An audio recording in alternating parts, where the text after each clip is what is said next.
My name is Kumail Kirmani, and it's my privilege to be hosting two youngest of the lot of the day today. Yeah. Of course you could give a round of applause, of course. I am a marketing professor by hobby and passion, and it's every time I get into a class, I request the last benches to pay attention and please come forward. So please occupy the place in front so that we would have more engagement and interaction. And it would be an honor to have you guys in front so that we don't have some empty chairs. Please come in front, feel comfortable. I'm not going to ask you difficult questions, so don't worry. Yeah, absolutely. And feel free, it's going to be a very, very interactive session, and we're going to keep it as vibrant as my shirt looks like today. And it's absolutely a pleasure, sir. Thank you so much for the opportunity. I don't need to give an introduction to this amazing gentleman, but as a formality, I have to tell you guys that it's my honor to be sitting in front of such amazing youngsters and to be discussing or sharing experiences about how can we actually live a happy and a vibrant life. It might sound very, very easy, might sound very simple, but there is a lot of deep meaning behind it. So I welcome Mr. Hari Baskaran. Thank you so much. Thank you. For my pleasure, sir. And we have Mr. Cherian Kuruvila as well, who is a mentor, a coach, a leadership coach, a wellness coach. He's also a musician. So thank you so much for joining us here. And with this, I always have this intuition about what would I look like, when I grow 40 and 50 and 70, will I even walk? And here you have an amazing person who's probably cycled for 3,000 plus kilometers just like that, just to celebrate his 70th birthday. Can you imagine? Can you imagine the kind of course, I want to hear that loud. So it's absolutely, astonishing that somebody, especially today's generation, they get so bucked with the kind of stress that corporate life gives them. They're so impatient for things that they've not been able to achieve. They're so reckless about taking hasty decisions about life, binging onto Netflix, binging onto anything that comes their way. The lowest hanging fruit is what the millennials and the Gen Zs are probably trying and aiming at. We don't look at the sweetest of the fruit is up there. But this is a journey that I think Mr. Hari Baskaran is going to share with us. So sir, the stage is all yours. My very first question to you is, what actually came into your mind when you got with this title, Vibrancy at 80? Why Vibrancy at 80? Why not 40, 50, 60, 70? Why not 100?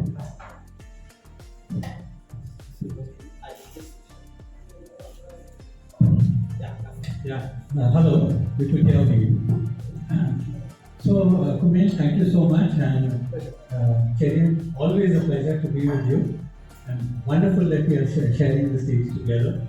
And thank you, all of you, and I'm so very sorry that I made you walk up the stairs. Somebody said it's in keeping with the theme of this evening, so just as well. I hope I have not overstressed any of you. So, Kumail, you were asking me why vibrancy at 80. So, it's a kind of question that people are constantly asking when they hear of the book. That why have you chosen this topic, vibrancy at 80? Is it all about 80? Is it all about people heading towards the 80 mark? So, all I can say is that it's a landmark that I'm looking forward to. I'm 74 now. I'm looking ahead, the next landmark is 80. So that's the only reason why I said vibrancy at 80. But it's actually vibrancy at any age. Landmarks are there in front of us, all of us. Somebody at 20 has a landmark in front of him. Someone at 30 has another landmark, 40 yet another landmark, and so on.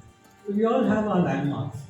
And 70 going to 80, and I presume once I'm at 80, I'll probably look ahead and ask what next. And that will be, I think, the time for another book maybe. Lovely. But yes, so that's when Byron said 80 really has nothing to do with 80. I think it's all about life, and it's all about the choices we make in life. And it is just being healthy and happy and vibrant at any stage of life. Brilliant. You touched upon a very important point, sir, that you took this choice, you took this decision out of your own choice. Unfortunately, not many of us might have this choice. It could be because of our own mindset, it could be because of surroundings, environment, family, commitments, responsibilities. So, what do you think is missing with the younger generation about the aspect of choice? Is it being elaborated in a way that is so difficult for us to gauge, or is it just that determination that is missing? Kumail, you made this point. What is it in the younger generation that is the problem? My personal view on that is there's absolutely no problem with the younger generation. So it is not a question. It's not something related to the generation. I think all of us are faced with choices. The young, the not so young, the old. We are all faced with choices. And it's a matter of what we decide to do with our lives. I think the choices that a 20-year-old or a 30 or a 40-year-old are equally important, as is the choice which is in front of a 60-year-old or a 70-year-old. So the point really is, what do you choose? What sort of life will you choose? So perhaps somebody who is younger will make choices related to the career, will make choices related to kind of resources that they want to accumulate over a period of time. A person who is 50, 60, 70 may be less concerned about those aspects of life, but will definitely be a lot concerned about his or her own health, what's going to happen. How am I going to live when I'm 70 or 75 or 80? Will I be a burden on other people? Will I be fit enough to do the things that I would want to do? All of us, I think, have aspirations that we nurture. Never had the opportunity during our lifetime because of career, family, and other things that you mentioned, to be able to do those things. But once you retire, you do have time. You have actually, the good fortune of time on your hands. So if you use that time well, then I think life going ahead will be good. So the choices I believe and the choices that I took were all related to the outdoor life. Because I am an outdoor kind of person, I love the outdoors. So I made choices that would enable me to cycle or run or go on a mountain and so on and so forth. And if I look ahead at 80 and say vibrancy at 80, I must be able to cycle at 80. I must be able to run at 80. I must be able to go trekking at 80. And so on. That's the choice I made. That need not be the choice that every one of you would make. Each of you will have your own choices. But I think though, whatever way you go, whichever direction you go, what you would want is that you're not a burden on anyone. You're completely self-sufficient. Yeah? And you're capable of doing things at your pace, in your own way, and you're capable of challenging yourself and not, giving in to age or physical disabilities or anything of that nature. Brilliant, sir. So, Mr. Cherian, the mic goes on to you now. You have been a leadership coach. You have been in the industry. You have been part of helping people with their wellness. You've also been, actively pursuing music as a hobby. So many hats that you wear on. What is your opinion on the choices that people make? Like I was just talking to somebody about retirement. Right? A lot of people think 55 or 58 or 60 is the age for retirement. I think that's the time when you actually start your second innings. Right? So again, that's a choice. I know a lot of my classmates and colleagues who put up their dream as retired.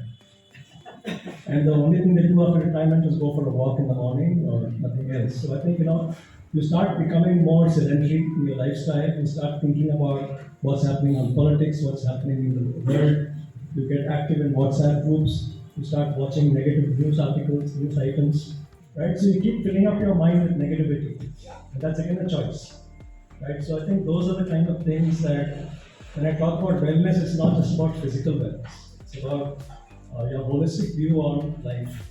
What are the things that matter to you? And I think that's really what matters. So, like Hari mentioned, what matters to him and what matters to you and what matters to me could be very different. Because we are at different stages of our life and career. But I think it's important to choose what makes you happy, what makes you fulfilled. So talking about my music, for example, right? I used to play when I was in school, and then I stopped for 40 years. And then I just restarted again. When COVID came, I had a lot of time, a lot of work from home, right? A lot of time saved on traffic.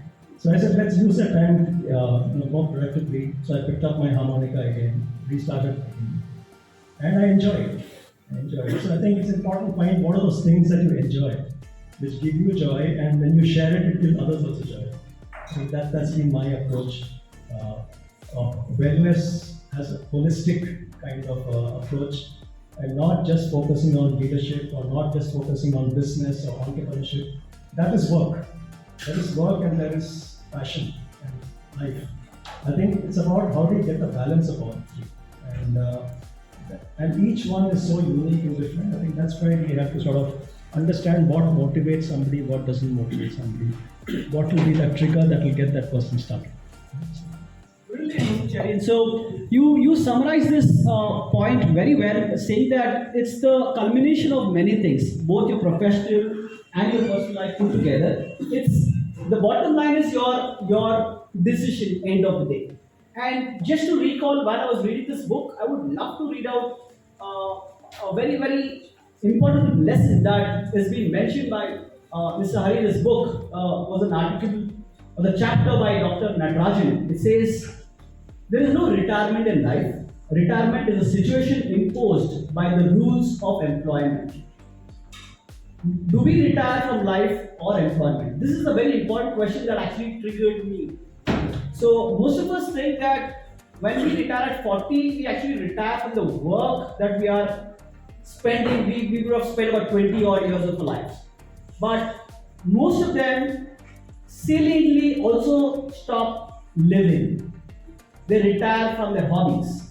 They retire from making new friends. They retire from even pursuing their hobbies. They retire even with giving up on their dreams. So that is something that I, being the oldest of the lot out here, would definitely take home with. So this is a beautiful quote, sir. Would you like to give a little more insight about retirement person? Yeah, I think there's a oft-quoted statement that you retire from work but don't retire from life. Something that probably all of you have heard. So, if I was to take that particular statement a couple of steps deeper, so what is it? What are we saying when we say that we don't retire from life? We retire from work but don't retire from life. So I believe that living is to live with a youthful spirit. That's what we all want to be, never to lose the youthfulness, youthful spirit that we have gone through and we have loved. We loved our youth, and that is something that at the back of our mind we don't want to lose. To lose your youthfulness and to say that you're old, is one of the biggest defeats in life that you can have. So the question therefore that arises is, how do you retain the spirit of youthfulness? And it's in a simple way, I believe that that hinges on your spirit of challenge and your spirit of adventure. Yeah, so the spirit of challenge is doing something that you're used to, but pushing the limits. So, for instance, I use cycling as a form of fitness, and it's also a hobby. And maybe I cycle, in a week, anywhere between 50, 60, 75 kilometers. So, if I just stay there, then I'm going ahead with my physical fitness routine, but I'm not challenging myself. But the moment I take part in an event, I sign up. I don't just tell myself I'll do more cycling from next week onwards. I look for the closest event and I sign up. And when I sign up, I don't sign up for a 25 kilometer ride or a 50 kilometer ride. I sign up for 150 or 200 kilometer ride. Yeah, that is a challenge. And what is that for an adventure? An adventure is a space that you're not at all familiar with. One could be, for instance, that you've never gone on a trek before. And there are a whole lot of treks which are available at different levels of fitnesses and different age groups. You can always select to go on a trek. You've never been on a trek. And sometimes I tell my wife she's never been on a trek, so I tell her, why don't we go together on a trek? And her first big worry is that, but there are no loos there. Yeah. So what do? So I say there are a lot of ladies who come on treks and they all manage. And even I had a problem when I went on my first trek. On the first day when I had to go to the loo, I was so damn worried about it. But it just took a day. From the next day onwards, it didn't matter at all to me. The loo was the open spaces around, and I thoroughly enjoyed the job of going to the loo, in fact. So that's why it's called the call of nature. So there is an element of adventure, there is an element of challenge, and I think no matter what age we are at, and the older we get, we can't lose the spirit of adventure and challenge. So I think that's what I would say about ensuring that you never retire from that. Brilliant. How many of you agree with this? Absolutely, sir. Please go ahead. I think it is add to what Hari said. I think adventure, he spoke of adventure. I just add one more point on risk taking. Right? I know a lot of people out here who worked in corporate for 25, 30 years. At the age of 50, they decide how long do I keep working for somebody else? Let me do something on my own. But that's a very scary proposition.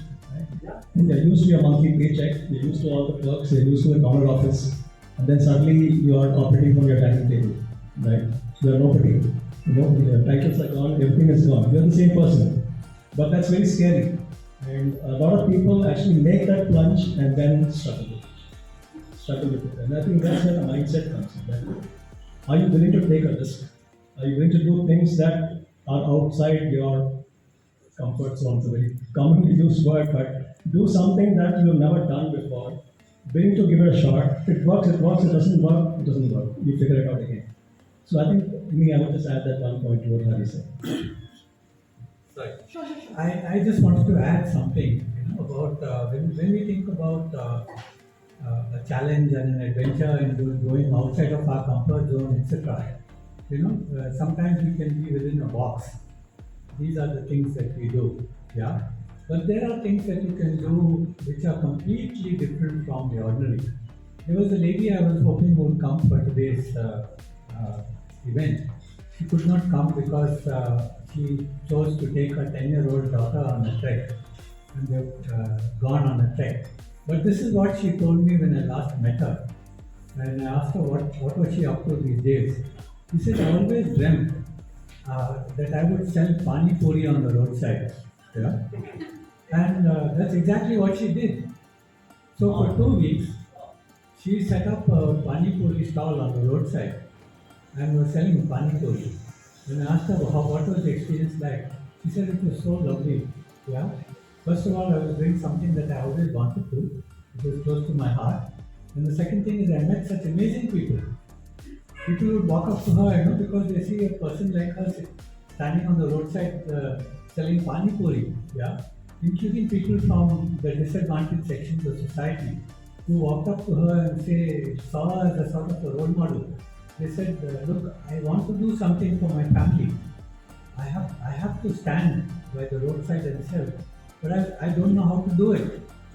I haven't been able to get that, the courage to go out and do that. And here I'm seeing you do that, and I'm so moved. I'm going to start. Yeah. Over to you. This actually, reminds us of generation of ours, the millennials or the Gen Z, as we are called as. We go on to start something for the sake of social media likes and fame. You'll find names like MBA Chaiwala or BTech Biryani Wala or somebody who is just trying to portray that I'm highly educated, but hey, here I'm setting up a tea stall on the road. Why? Because that's my passion. Yeah, but that passion and this passion has a lot of difference. They might do that for the sake of fame, quick money, quick bucks. They could be honest and generous, but at the same time, when a lady after a certain age plans to set up a pani puri stall on the road, it is just not a pani puri stall. She is carrying her prestige, her self-esteem, her respect, her passions on the road. You get my point? And that is something my next question is going to be towards her. How will you actually overcome physical fitness? You understand that you have a pain somewhere in your body, you go to a doctor or you try to identify that pain and you heal it. But what about the pain here? How do you actually make this part of your body strong? So how important it is for you to decide. By the way, we're going to talk about his story, his journey of cycling from Chennai to Delhi, which everyone is excited about, I'm sure. What element of mental fitness or what role does the mental fitness play in determining your passion to life? So, Kumail, I'm really glad that you went into this topic of mental fitness. I'm not talking about mental health, it is more about mental fitness, which is really, to my mind, twofold. One is related to one's mental faculties, abilities, cognitive abilities, and the ability to do things, problem solving, etc. And the other is, of course, the strength of mind, which permits you to do certain things. And I'm so glad I have Cherian out here. So we both are great advocates of training the mind, to be fit, training the mind to be always capable and alert in our own ways. And so it will be for each one of you. That each one of you will take a route for your own mental happiness and fitness in a manner that best suits you.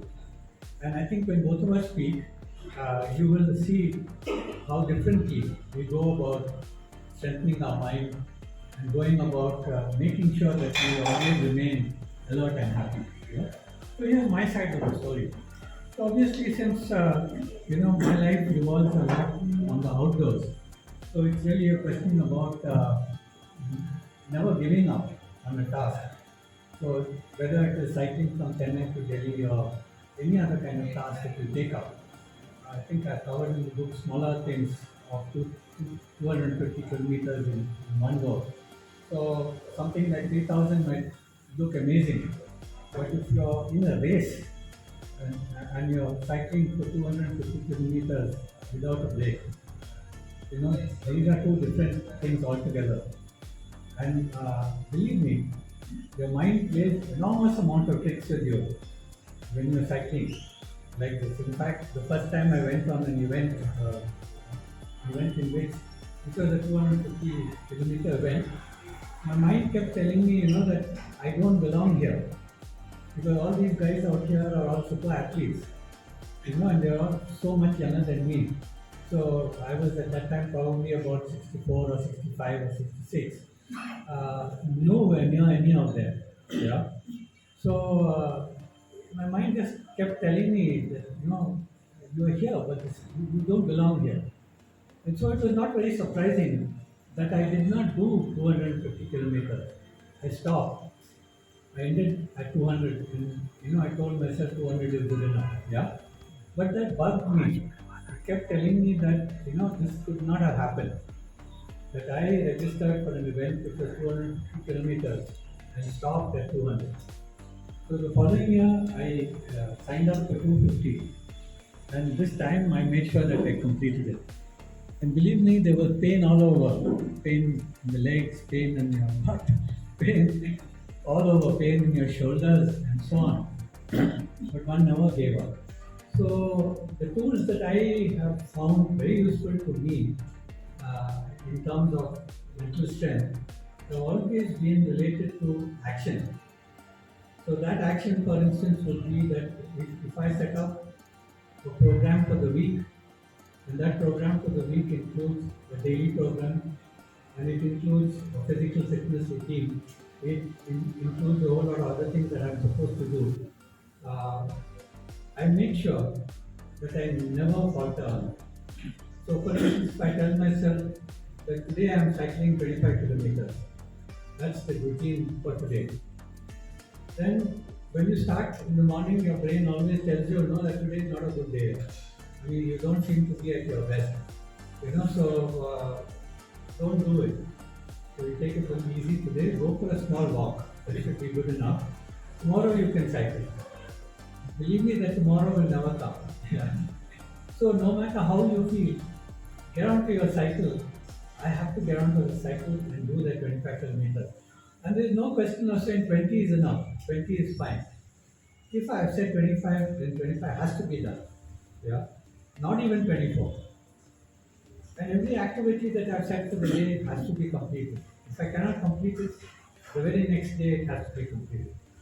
So it's a form of training that you don't allow your mind to take charge of what you are supposed to do or how the way you should think. It's you who controls what the mind has to do. And I do it the action way. But here you're going to hear a completely different approach from Cherian.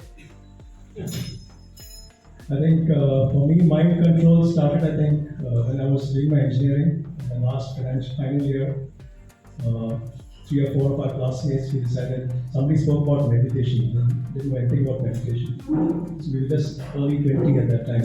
And we said, let's go explore it.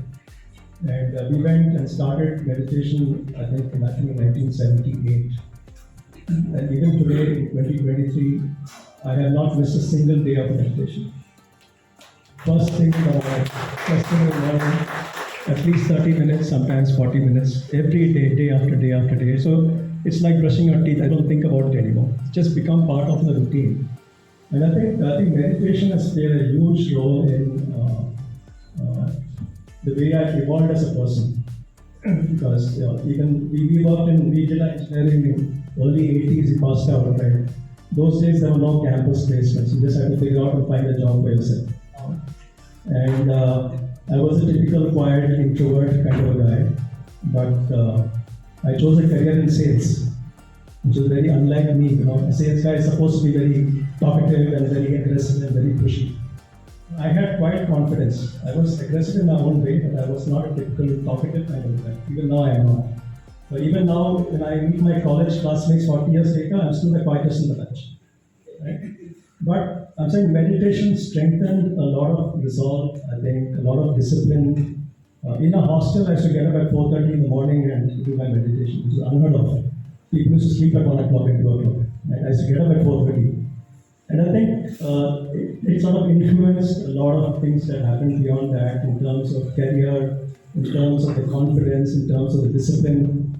And you don't take no for an answer. I think that's important. That nothing seems to be an obstacle for you. Right? If there's an obstacle, you figure a way around it. Instead of saying, look, I can't. So I think mindset starts with, in fact, my WhatsApp status was about my mind is my best friend. My mind is my best friend because quite often mind is your own enemy and it keeps telling me you can't do this, you should not do this, don't try that.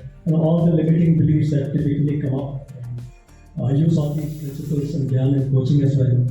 But I find when I'm coaching a lot of people, it's quite often the mind that's blocking them. So I had this lady I was coaching, she just become an entrepreneur, she was I think late 30s.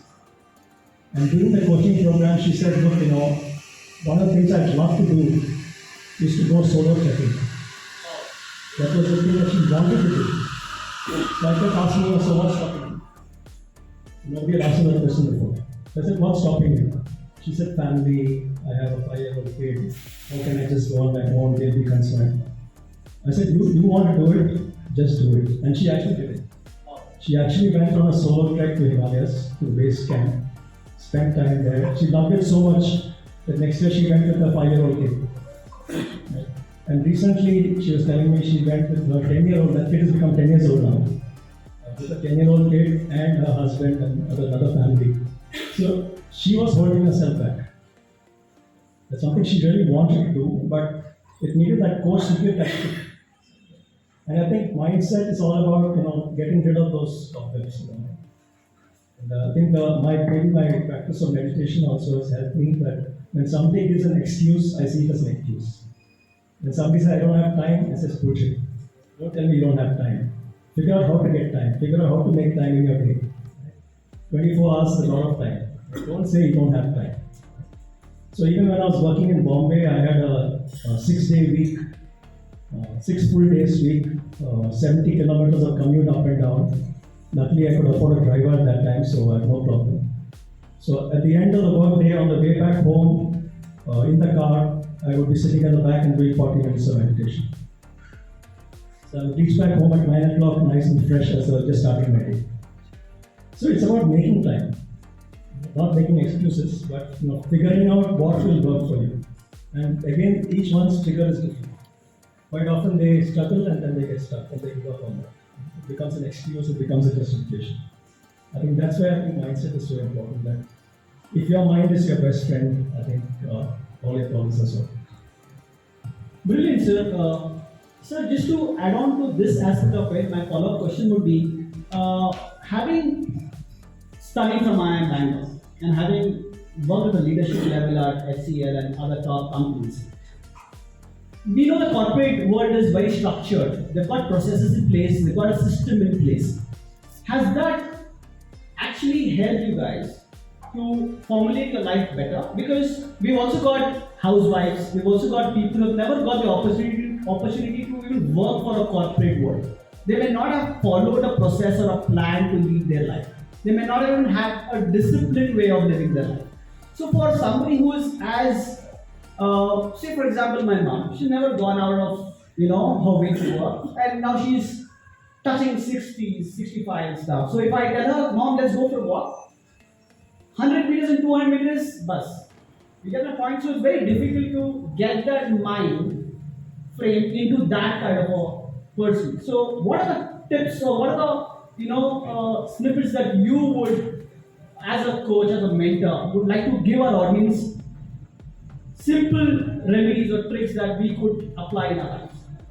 I'll start, then I'll give it to Cherian. I think Kumail, you made a very good point, and I liked it well on it a little. And that is this question of planning your retirement phase. So, in my case, I started thinking seriously about retirement at the age of 60. Actually, retired at the age of 64. But that 4 years gave me the time to prepare for what I wanted to do.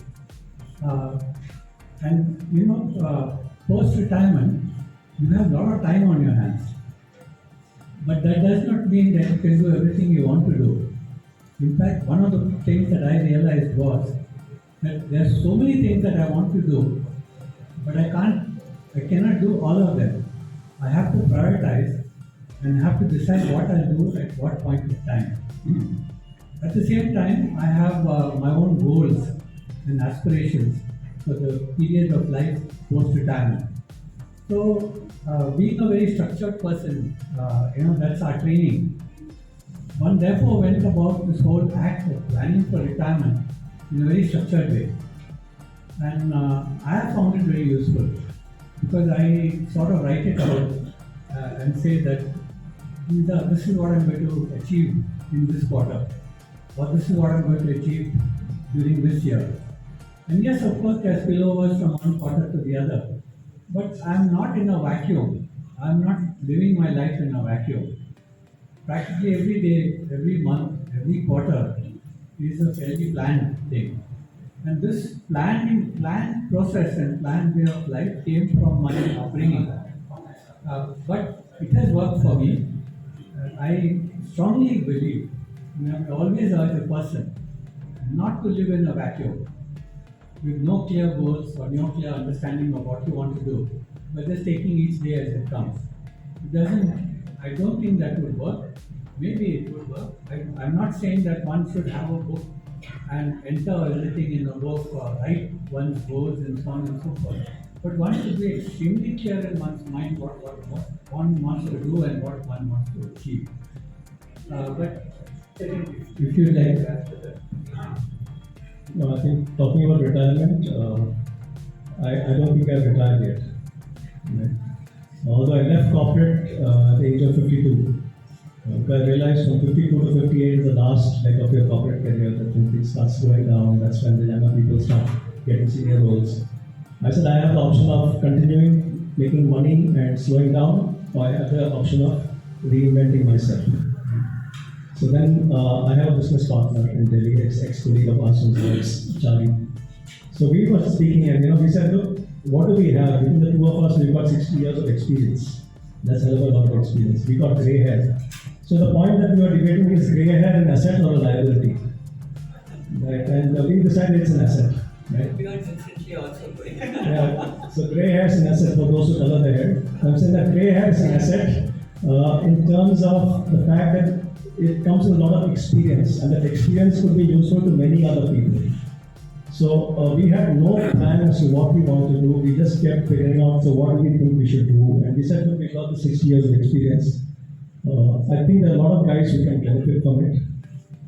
Surely the corporate experience gave us the structure, discipline, and all that thing.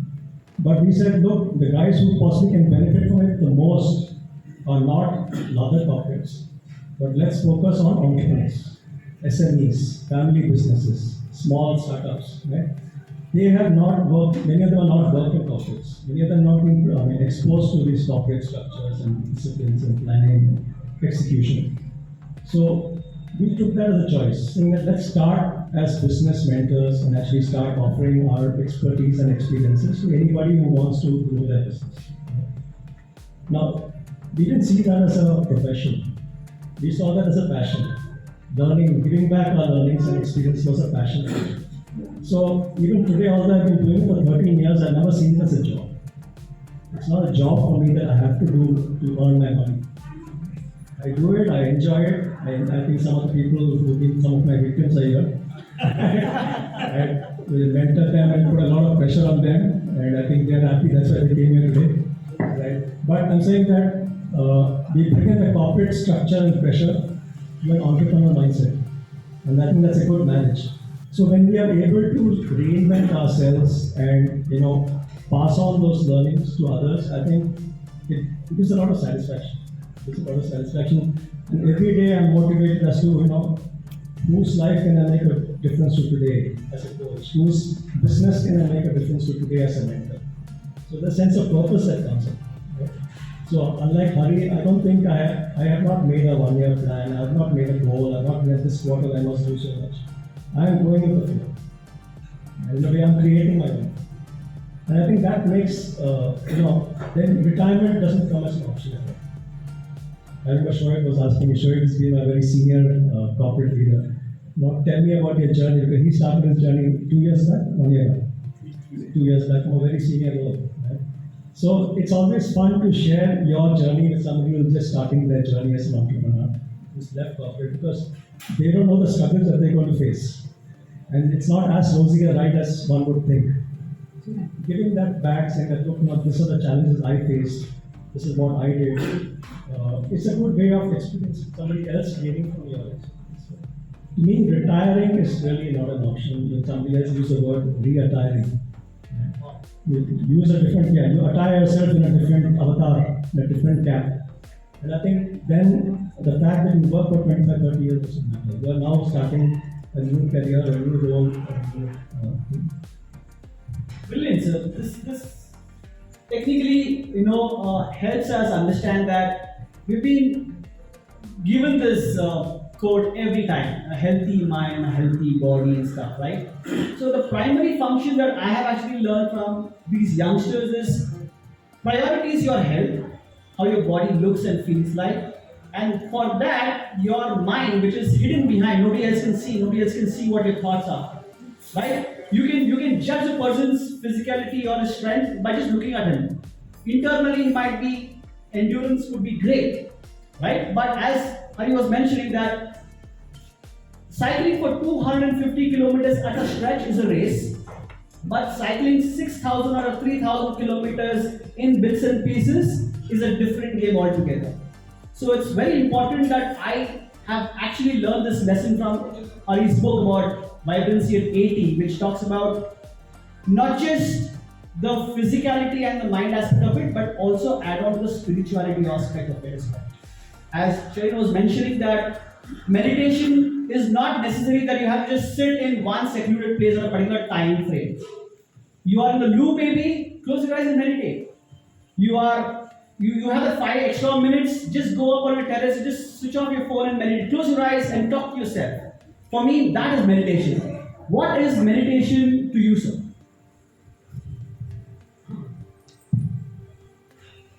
Yeah, I mean, as you mentioned, that meditation is what? Switching off, keeping your mind calm, and re-energizing the mind, you know.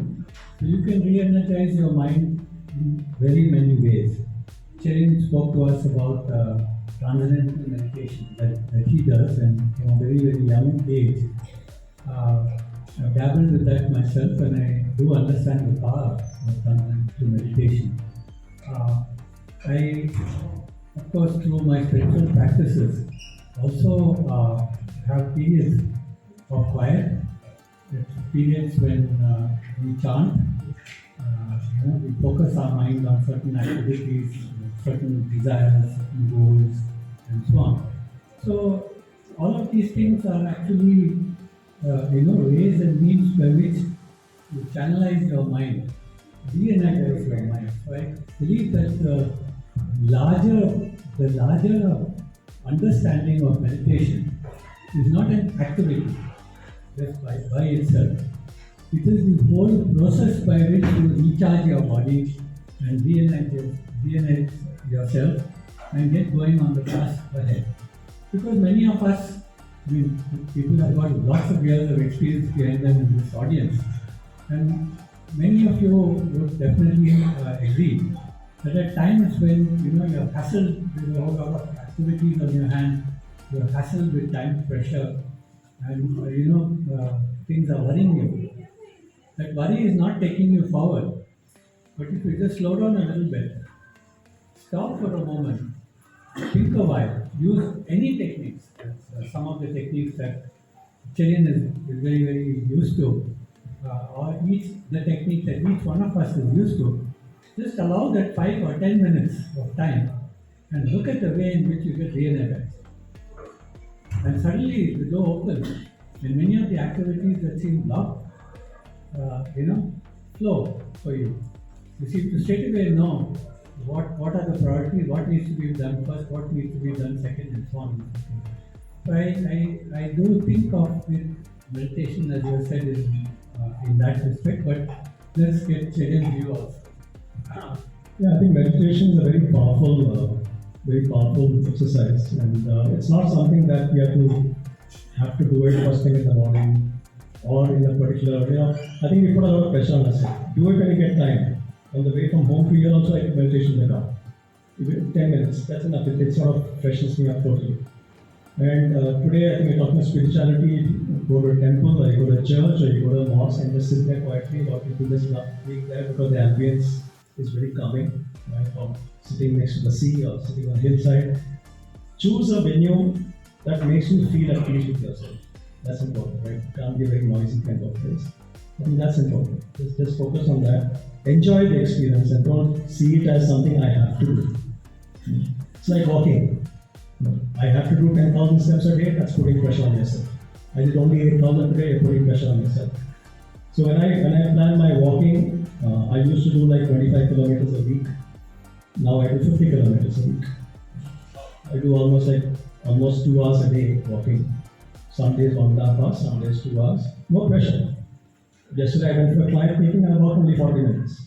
So I look at it over a week. Over a week, if I've done so many hours, I'm fine. So I think no fit, nothing, right? Just look at the amount of time. I go by my time. So my wife and myself, we went for a 10K marathon many years ago, but we chose that we're not going to run, we're just going to walk. And we walked 10K in about, I think, 100 minutes, 40 minutes. So I know in 10 minutes I do 1 kilometer, that's my time. So if I walk for 100 minutes, I've done 10K. So I think it's about finding a route that works for you without putting pressure on yourself. So I make time for meditation, I make time for walking, I make time for music. That's the other thing I want to add. I love listening to music. I love walking. So what do I do now? I combine both. So in the morning when I walk, I have my headset for 1 hour and I'm listening to music which I like. Sometimes in that 1 hour I'm doing both music and walking. So sometimes you can combine passions. Could be whatever, meeting friends, close buddies, anybody who makes you feel energized. Find those right people and cut off all those things that sort of drain you out. So example, for the last 3 years I have not read a newspaper. For the last 3 years I have not watched a single news channel. I think it's all full of crap, full of negativity, full of sensational stuff, that everybody is just trying to put somebody else down. So online, once in a while I see some news feeds, I choose what I want to do. So I say it's like a remote of a TV, right? There are 100 channels on TV, you choose the channel you want.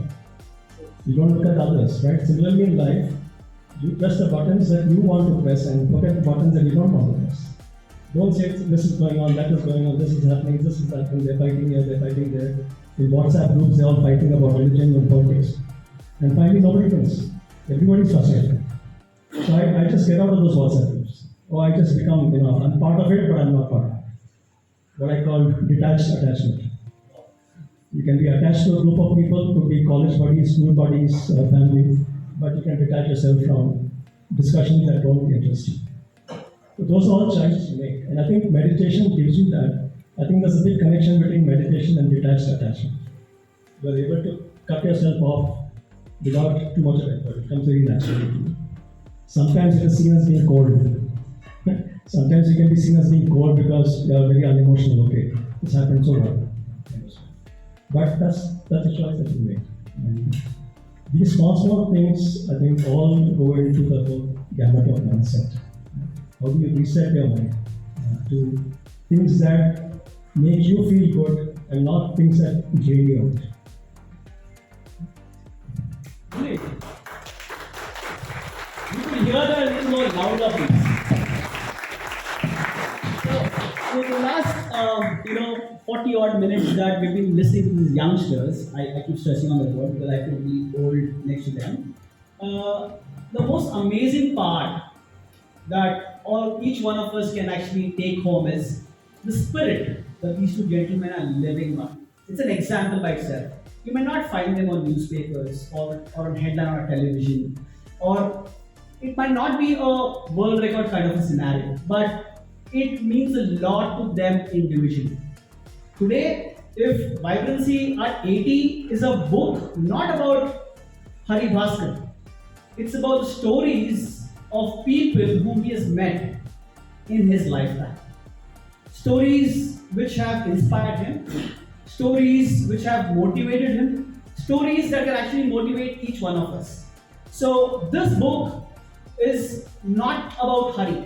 It's not about somebody at the age of 60 or 50 or 40. It could be for somebody who is 15 years old as well.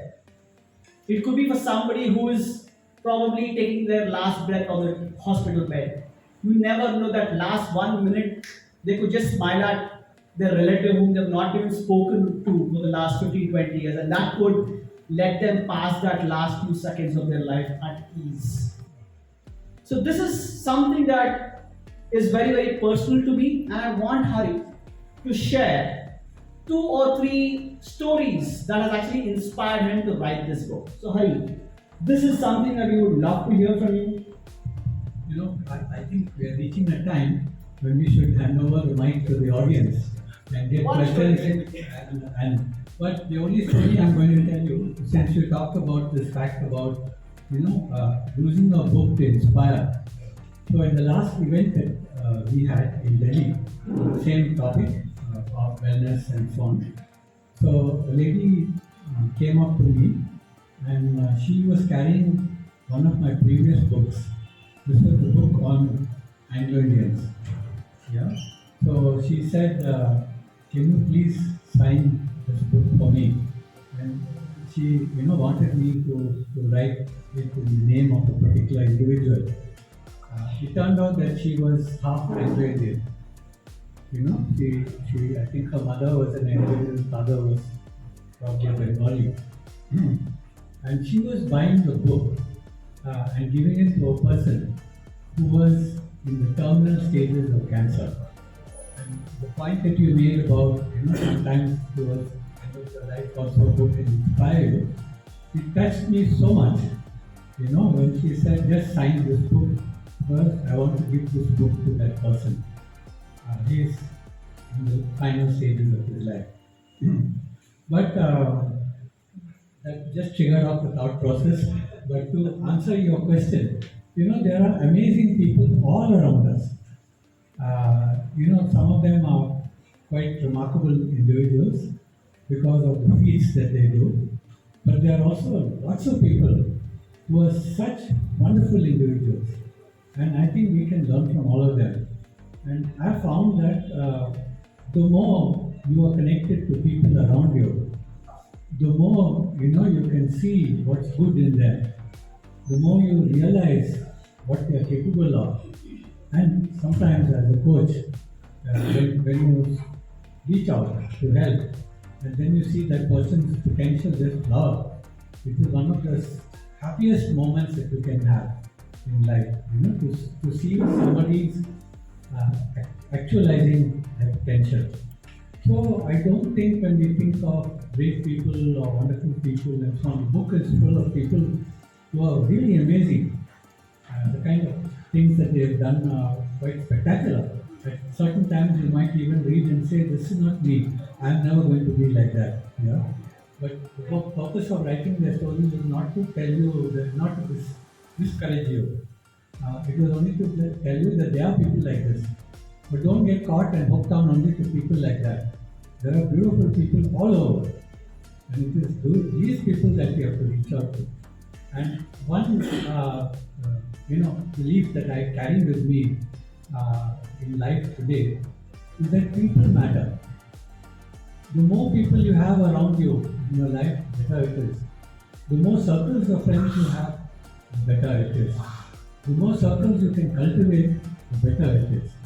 So there are some people who, I say, age seem to shrink in terms of their relationships.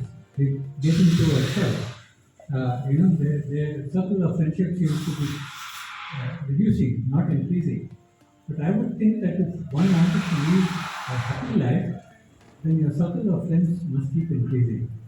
The number of people you attach to, the number of people you talk to, the number of people you are able to reach out and talk to, the more, the better it is. Hence, just building on what Hari talked about, the number of people you reach out to, I think choose them wisely. That's what I would say. I'm part of multiple WhatsApp groups, and the groups that I enjoy the most are my school group and college group. They're still stuck in their teens and they're still stuck in their 20s. They still talk the way they should talk in school and they should talk in college. I'm also part of some seniors groups, and the discussion there is so very serious, so intense, so serious, so as though the world is going to come to an end. Right?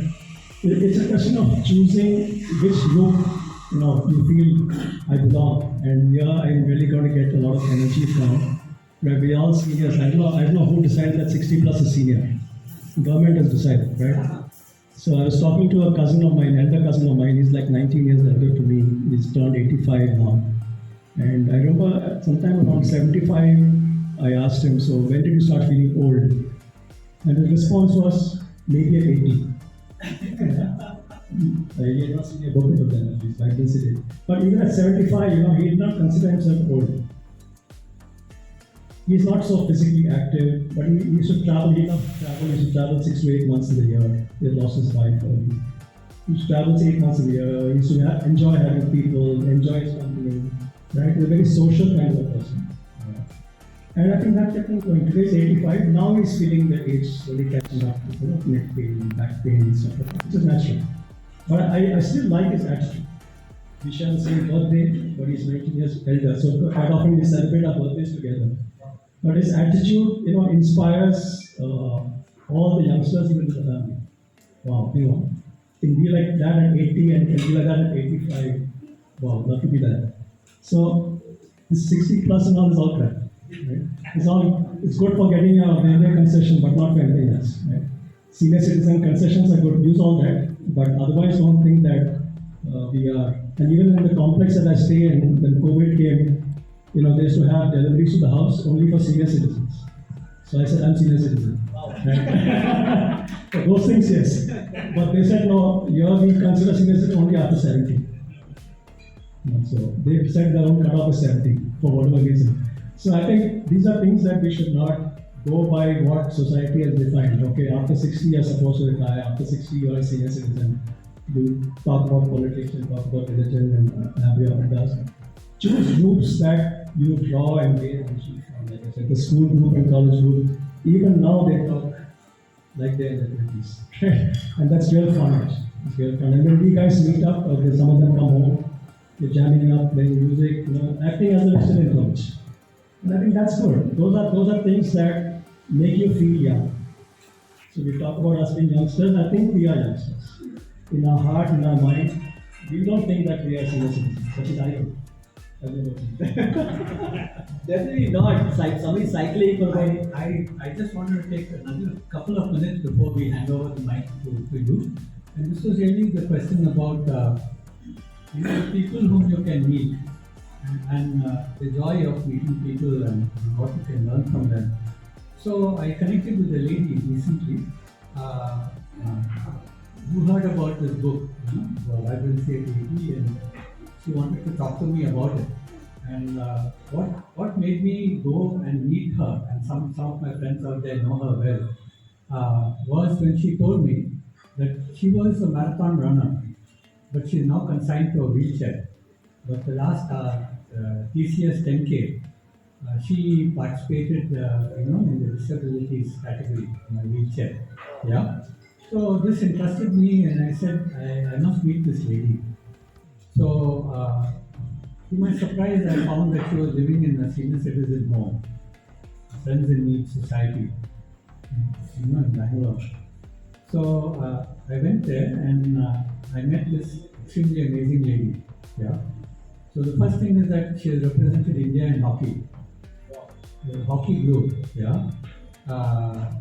was a marathon runner, etc. But at a very early age, at the age of about 37 or 38, she got arthritis. And now is in a very, very bad state. Yeah? Her hands are all gnarled, and some of you might know her, I think. So she can use just one finger, but she still writes articles which are published in the local newspapers. And more than anything else, with all her disabilities, she has dedicated her life to the disability sector. So she's a board member of an organization called AD India, which is, I think, the Association for Disabled and something. It's an Indian body.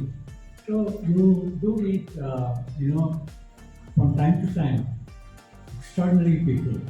And when I was mentioning about larger and larger circles, it was colored by these stars and these people whom you meet.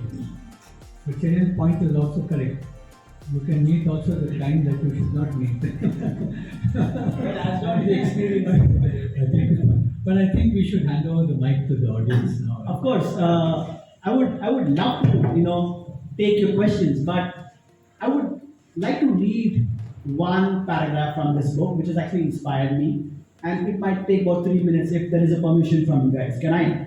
After the question. After the question, sure, sir. I would give this mic to you so that you have all the stage is yours.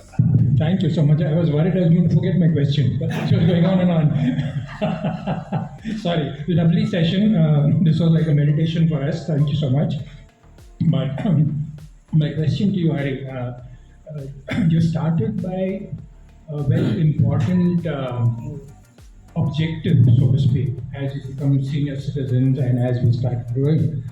That how do we maintain a sense of independence or a sense of well-being which makes us less dependent, so to speak. And as you were saying that, I was just wondering, do we set ourselves up for breakdown in family relationships because we are not really setting out there and asking for help when we need to? And as you get older, we tend to wear this look, I am independent, as a very strong shield, right? And the signal we send to close people, especially children, look, you go out there, go abroad, make your future, don't worry about us. And I wanted to know whether in your book, whether you dealt with this balance of how do you show and how do you allow yourself? I mean, look, one is to show, but look, you're a parent, you're a strong person, you're a hero, but your child wants to be there for you. But you seem to be sending a signal, hey, I don't need you.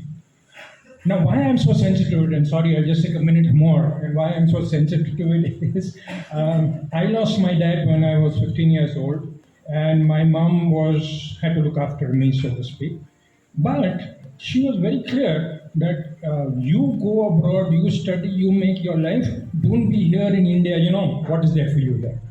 And my decision was, no, I didn't tell her this, at the risk of being, in her eyes, quite useless for most part of her life, decided to stay back.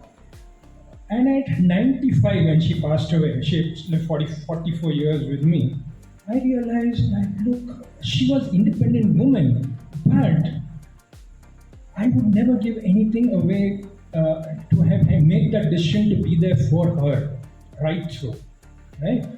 And so that's the tension. That, look, you be independent, but don't keep pushing away your family.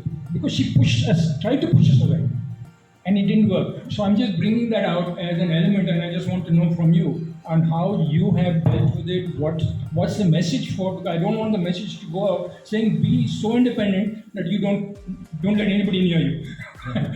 That's the point I want to make. Sorry, it's a long story, but I just wanted to labor on it. And I've heard you for an hour, so.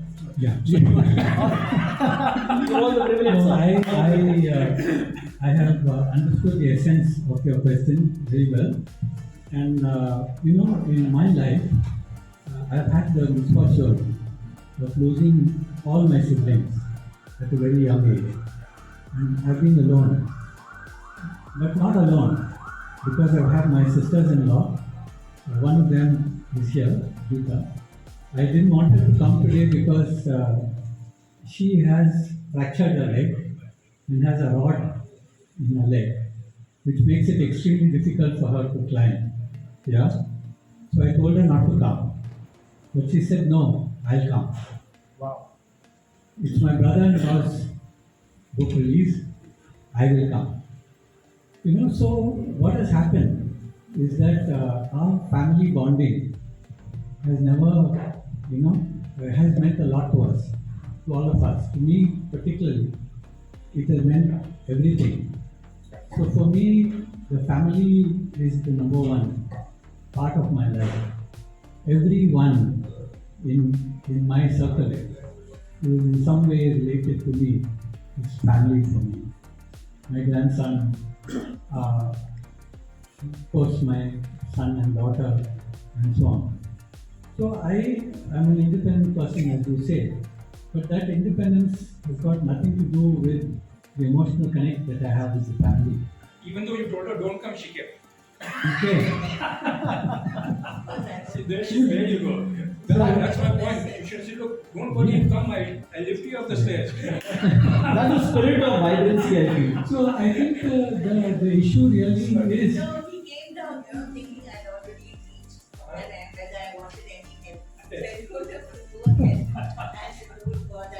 My good wife just told me that Deepa has come and she is looking for a place to park her vehicle. So I presume that she's downstairs. And I was worried about her climbing up. So I thought, let me at least offer a little bit of moral support as she walks up. Only to find that she was somewhere near Austin town or so, miles out of town. But, for instance, I'm part of a group called Silver Talkies. I'm not sure if the Silver Talkies members out here. Silver Talkies members are here also, and they had written a book about rethinking aging. Is the name of the book. As we talk, that book is also being discussed very close by.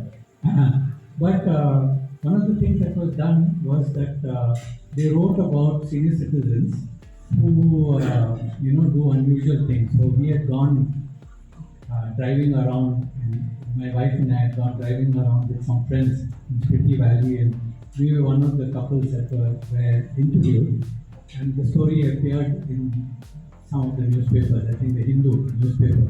But the point I'm getting at it was this: they discussed, they wanted to talk to our children. So, the lady who wrote the story actually said, give me the name of your daughter if she's in town, and she was, and then she independently talked to her. And the question that she asked her was, are you worried about what your parents are doing? Yeah? How are they living their lives? How is it impacting you? And so on. And my daughter told them that, look, I'm very, very happy that they are keeping completely busy and engaged.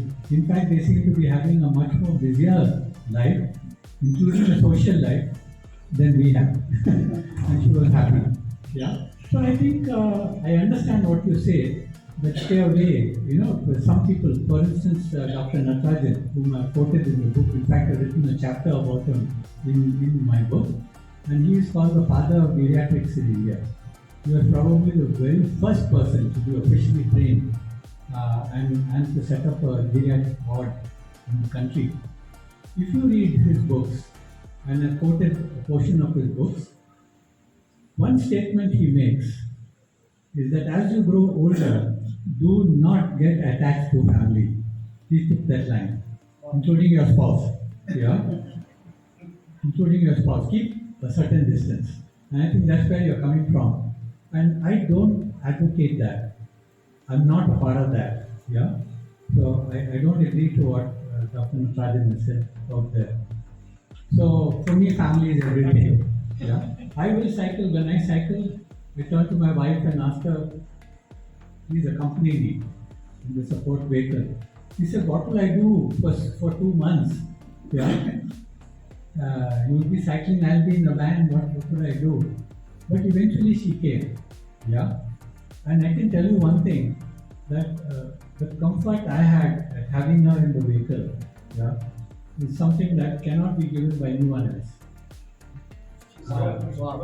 Ladies, right up there, madam.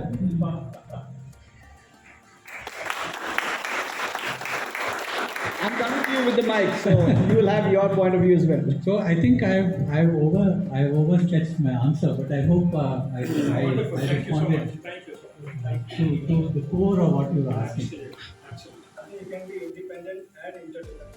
Yeah, that's the only part. The balance. Questions, please. The mic is all yours. Anybody? Come on, go ahead. Not only judge, don't you have.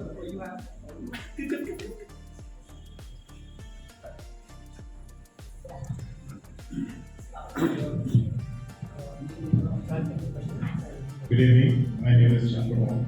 I'm from Dialogues. I know both Hari and Cherian. When we were working in Xerox, I didn't know that this relationship will last this long. But now, I'm unable to stop my imagination. Hari is riding his cycle from Chennai to Delhi, and Cherian is sitting behind him playing the harmonica. And the song is, Ye Dosti. हम नहीं छोड़ेंगे. Okay, the question is, when do we start focusing on fitness? At what age? Are we too late? Questions to Hari, but I don't think anything is about being late. I think it's about getting started wherever you are. So I think some people start early, some people start later. Right? I started in my 20s. Some people start in their 40s. Some people start in their 50s. I mean, a lot of people, like Hari mentioned, that after they leave corporate life and have a lot more time on hand, is when they actually start, devoting time to their pursuits. Right? Signing up for yoga, signing up for this, signing up for that, because they have the time that they didn't have earlier. So I think again, age I think is not a consideration at all, unless you have some physical ailment which is sort of preventing you from doing those kind of activities. So a lot of people do yoga in their 70s and 80s, and they've been doing it, and it keeps them nice and healthy and supple. And they do meditation, they do walking. Choose, like I think we missed the earlier part of the discussion, choose what works for you at the pace that works for you. Yeah. I am not into gymming. I don't go into the gym at all. The last time I went to the gym was in college. But I am happy with my walking, and my walking keeps me feeling good. I just keep with walking. I don't attend running, I don't attend anything else. So again, don't overstretch yourself and mess up your body. Realize the limits of what you can do and what you can't do, and do what you can do. I think that would be my point of view. I just want to take a slightly contrarian position. Yeah? And my book covers a couple of phenomenal individuals that I mentioned. And one of them is a person called Suhas Tendulkar, who sadly passed away about a month and a half ago. But the most amazing thing about him, the first time I met him was on a trek. And here was a guy who had obvious signs of Parkinson's. And it turned out that he was 7 years into Parkinson's disease. So there he was, on a trek. So just imagine that. And it's only because he loved the mountains. And he's never allowed disability to actually keep him away from passion. So I think it's all really not so much about being a physical champion or being a runner or so on and so forth. It's all about following your passion. So if you're passionate about something, go ahead with it. Don't allow any other, hurdles to come in the way. In fact, one more person is a guy called Hari Baskaran, who is based in Bangalore. Many of you will know him. So he's a phenomenal guy. He started his athletic journey, cycling journey at the age of 62 or 63, after he was diagnosed with epilepsy. Yeah. And instantly, about a year ago or so, he met with an accident. He was while cycling, he was hit by some vehicle and carried away home. It turned out that he had 2 fractures on his spine. But we keep in touch.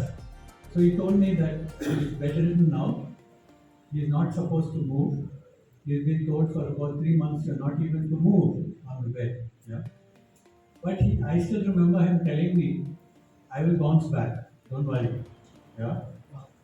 And he has run the TCS, this year's TCS 10K.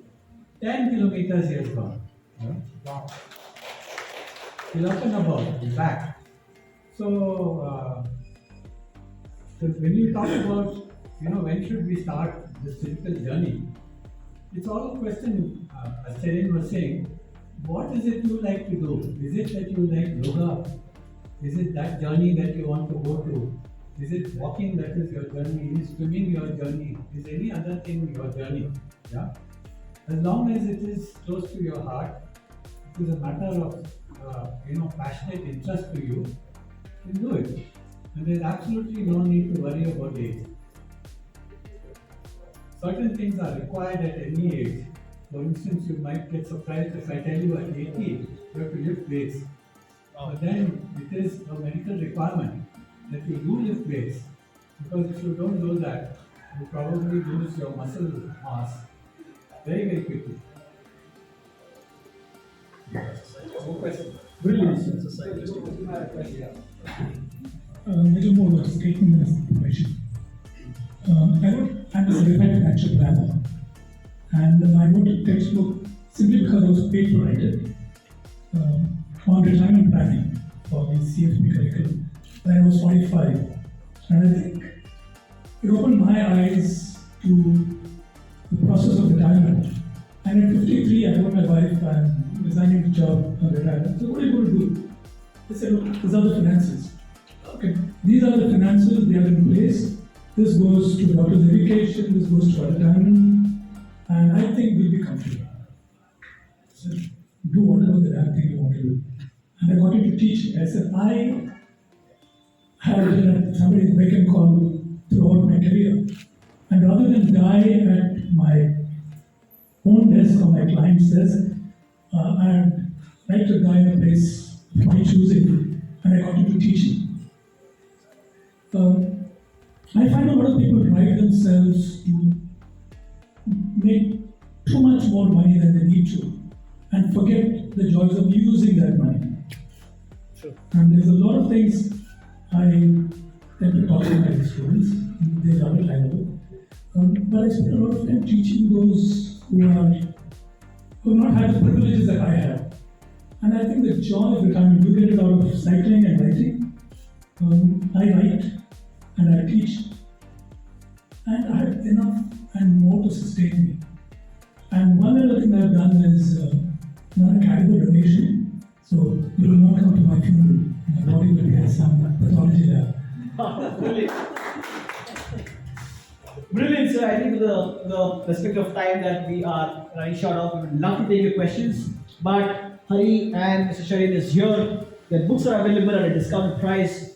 The signed copy is available for you. You can take this opportunity, meet them in person, take the questions off the stage while we have a coffee together. Thank you so much, sir. And thank you so much for your time. And I hope we all take home a lesson to improve ourselves every single day. Thank you so much. Thank you all very much. Oh yeah, we have... So 1 second. You missed something. Oh. You can't go away without listening to Cherian. Music is Cherian's passion, as he told you, and you've got to listen to them. Cherian, over to you. I want the mic, you said. I think I'll continue our discussion. Take a little bit of time to set up. Sure. Feel free to walk around. Feel free. Any quick questions? Any quick questions in case you have? Sure. Feel free to walk up to your desk and have a look at the book. And Hari, I'm very curious. This Sri Chandramohan. So, when you look back at 75, how would you define what is happiness? And does this change with age, the definition? brilliant question. Well, it's an extremely profound question, and to try to answer it within a few sentences and in a short period of time will not do justice to it. But nevertheless, let me give a top of the mind kind of answer. But the depth that you're calling for, I can't do justice right now. But there are 2 points that I want to make. The first point is you talked about does it change with age. I think it's just one of perspective. So people who are younger, they think of happiness in a particular way. So most of the time that happiness is from things external to them. Yeah. So they believe that happiness comes from position, power, wealth, and so on and so forth. As you get a little older, you probably start realizing that these don't give you what I call permanent happiness. So the concept of relative happiness and absolute happiness comes in. So most things outside of you can term broadly as absolute relative happiness. They come and go. You get promoted, you're very happy. You bought a new car, you're very happy. But over a period of time, that sense of happiness goes. So the question really is that then what is absolute happiness? that which doesn't change with time. Wow. That which doesn't change whether your car becomes too old to drive or as in Delhi it's getting scrapped because it's 15 years old. Yeah? I think that happiness comes from within. It's an internal, you know, uh, it's an internal feeling. It is actually the ability to take the stresses and strains of life without getting upset about it. Because life is all about ups and downs. There is no life that goes smoothly like this. Yeah? Everybody has problems. Everybody has difficulties. And even in the nicest of times, the next turn of life could be a time of problem for you. Yeah? But that inner resilience, that ability to take what is happy or good in your life and what is really tough in your life, and to be able to lead a life of equanimity. I think that ability is the source of happiness. So, as I told you, I think it's a very profound question and it's not easily answered. But I hope I touched on what could be the essence of the answer. You did, and I will read that with you on. We'll meet and we'll talk at great length. Thank you, thank you. Brilliant. So while sir plays his Target and can we hear this at the back? Yeah. Audible?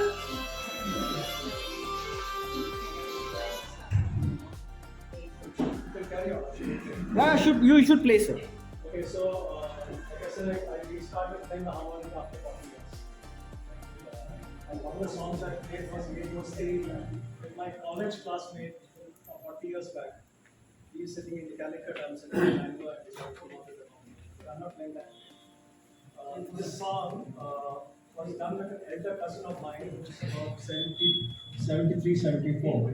He also used to play the harmonica, he's in Bangalore. So I started recording stuff on my phone. And those are things that I started learning how to do.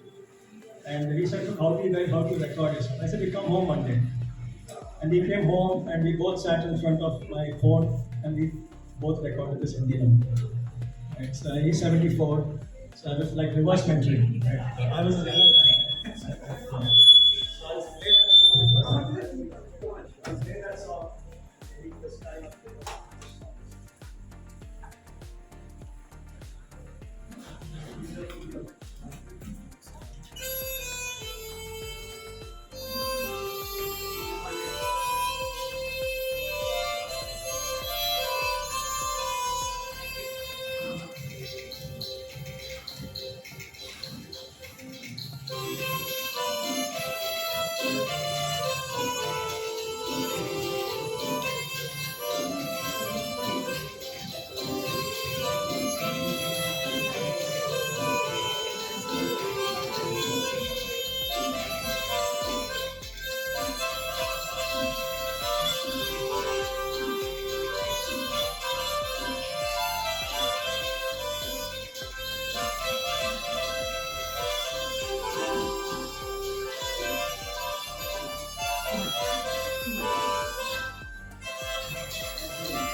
Facility of students, I think the last 3 years I've done a lot of business.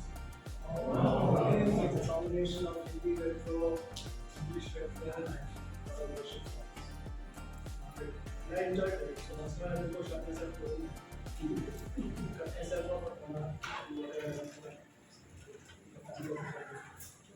That actually takes the entire lung space of the entire Lal Bagh put inside you, sir. That's a brilliant, hobby as well. Thank you so much. But my office does people call I know it. He said you lose weight because you're pulling all the fat away. I said I'll give in front of you. Thank you so much, Mr. Cherian. It was indeed a pleasure. Give a round of applause, guys. And the floor is open for you guys to meet the dynamic youngsters, take the signed copies of the book, and make your life happy and vibrant. Have a lovely weekend. Thank you so much for your time and patience. It was lovely.